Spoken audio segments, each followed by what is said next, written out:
Admission is the story of a woman named Portia Nathan, who is a college admissions officer at Princeton. And she's one of the people responsible for who gets into Princeton and who doesn't. And she's kind of lives solely for her work, and she has a very quiet, like, little rut of a life that she has there. And then for a bunch of reasons over the course of the movie, her life kind of blows up. One of which is her boyfriend leaves her very abruptly. Another reason is while she's out on the road scouting potential students for Princeton, she runs into a guy she went to college with, who's now a teacher, played by Paul Rudd, who wants to introduce her to this very, very special student whom he thinks might be a kid that she actually gave up for adoption some 17, 18 years before.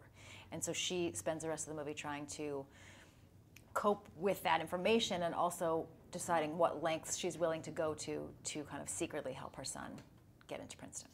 She also has an amazing mother. She has an amazing mother, played by Lily Tomlin, who is this just kook of a woman who's this feminist author who was famous in the 70s, and this kind of incredibly strong, independent woman, to the point that she's not nurturing in any way. And Portia and she have a very strained relationship in the beginning of the movie, and they, over the course of the movie, kind of find a little bit of a way to relate to each other. You show emotion in this movie that is so touching and heartbreaking as an audience. Is that more difficult to do than being funny in a movie? Well, I mean, I think there are people who are really gifted at it. There are people who it comes easily to them, and I mean, I had never had to try to do it before. Like, I know Jane Krakowski, who I used to work with, like, she's like, she can cry like on cue.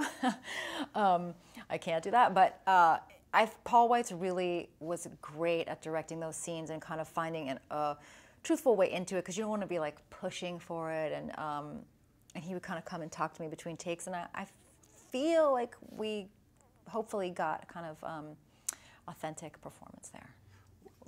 It is a crazy world, this whole admission thing. It seems to be getting worse and worse. I feel like it's getting worse and worse, even though it shouldn't, because there's hundreds and hundreds of good schools. People fixate on this kind of name brand thing, and believe me, the Ivy League schools are amazing schools. They are great, but they're not the only schools. People, they feel like it's if they don't get their kids into one of these three schools, then they've as parents have failed in some way. And hopefully the movie helps people relieve themselves of that burden a little bit. You want people to relieve themselves. I like that. I want you to relieve yourself during the movie. What do you hope that audiences come away from this movie feeling? I hope they feel like they saw kind of a movie that was funny but also touching and had a compelling kind of heart at the middle of it.